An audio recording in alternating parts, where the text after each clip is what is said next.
another chainsaw chase down. But this time it ain't a chainsaw. We're going after a kind of a rare item, actually.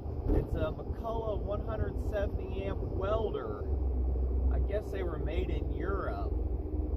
But got a little bit of a drive here, not too bad actually, to go and get it.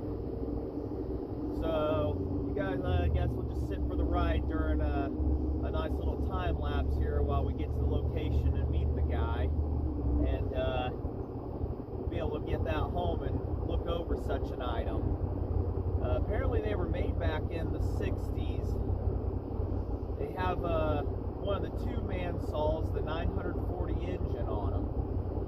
So we'll get more into details on that after we get it and everything. So you guys just sit for the ride and enjoy.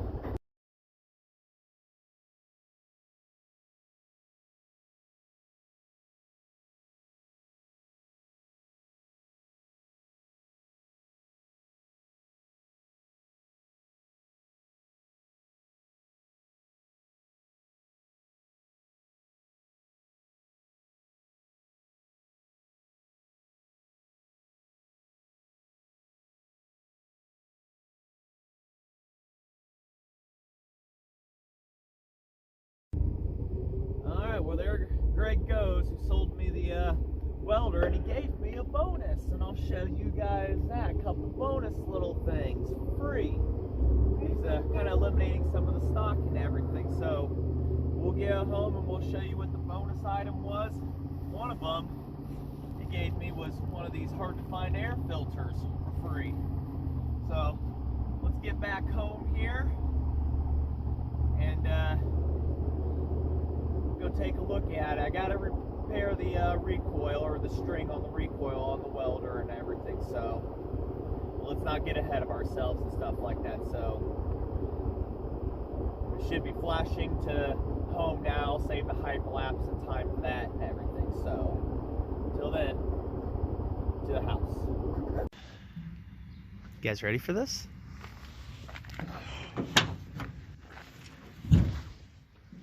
First off, the goodie he gave me for free.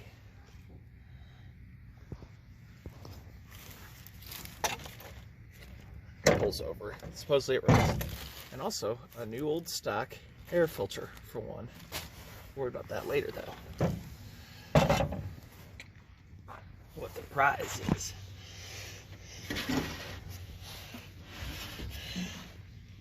Here she is, the McCulloch welder. 55 pounds, made in the 60s.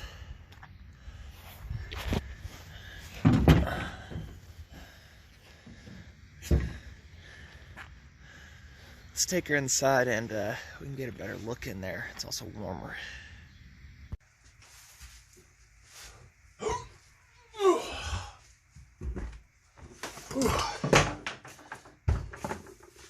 Oh, almost too big for the table. Alright, where are we at here, guys and gals? We are on this welder. Pure pressure is the reason why I have it, because everybody's like, you live in Indiana, Brian? So, oh yeah, I do. So, anyways, a little going over and looking at some stuff. From what I've seen picture-wise, I know this used to be a gauge right here telling how many amps you were pulling. And that seems to be gone. Or just needs a needle, I'm not sure. Let's look into this fuel tank. It's moist. And it smells of old fuel. Non-ethanol though. Just old fuel. Tank is in really good shape. Yeah. Just moist in there. Looks like it was run pretty much dry. Big old fuel pickup in there. Big old one. So.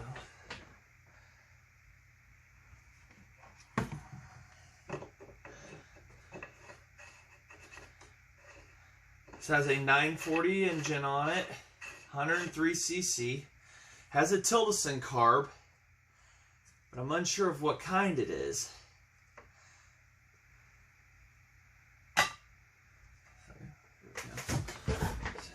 instructions on starting.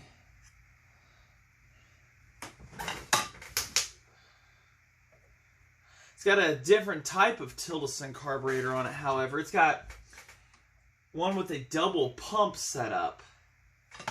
We'll get you guys in here to... I am running over bubble wrap. Can you believe that? And my cords are all tangled up here.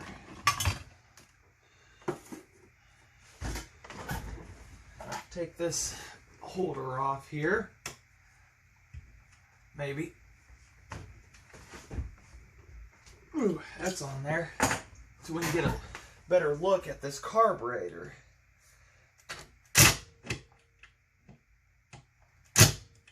Maybe.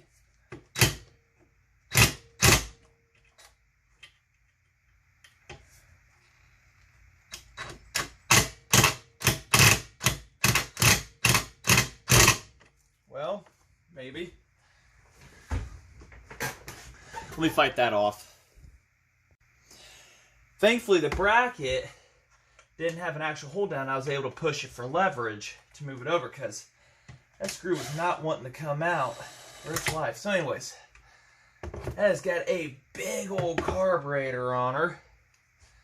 I'm just unsure which model it is because I can't see anything. So we'll get you guys in for a better look. I'll take you guys out the stand so you can see this. Big old Tilly carb. And it's got like a pumper setup on it, from what I've read. Governed. This is a governed carburetor. This is your choke. Because I have not examined any, so I don't know. Choke.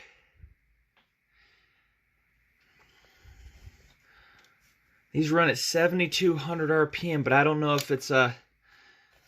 Let's see. Yeah, it's like I said, vacuum operated in there to help keep the RPM. So it doesn't run a full 7,200 RPM non-stop. It's more of when you put it under load, it'll regulate it. So we'll keep that closed. And then, I'm not even sure what that does. So much on here, so much. Looks like a fuel shutoff valve. Yeah, pick up, and there's your fuel shutoff. So we got a fuel shutoff, choke. Just got a lot of goodies on her. All right, so a monster though. All right, I will have to, as you've probably seen. Zoomed in, okay. So I will have to fix the pull cord here, as you've all seen.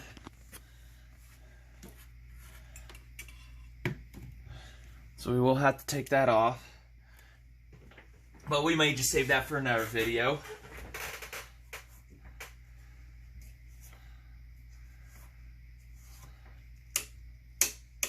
Now we got an on and off switch for it right here. I don't know which way's on or off. I can't remember what this one was for, so I'll do a little more research on that. Apparently, from what he said, on the back side of this, there's supposed to be, or whatever, a buzz box. Yeah, I gotta put our thing back on, but there's supposed to be a buzz box for it.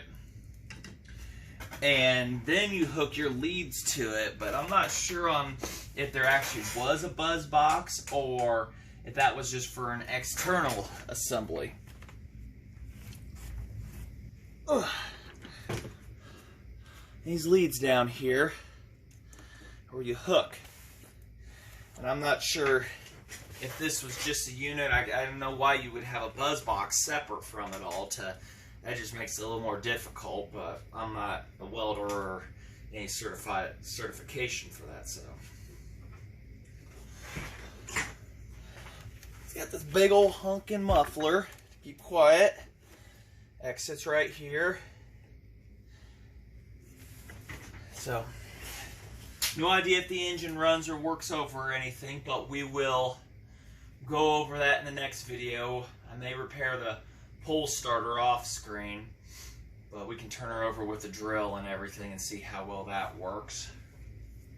So, alright, so that is our chase down video.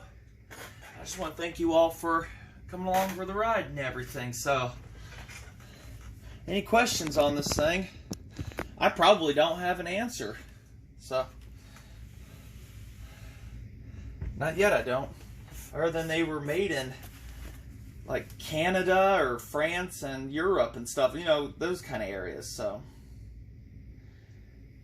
until then, say thanks for watching, and we'll dig a little bit more into it, get it running. I don't know if I'll be able to weld with it because I don't own any leads or anything, but I at least want to hear it runs, and I know you guys do too. So, all right, then, thanks for watching.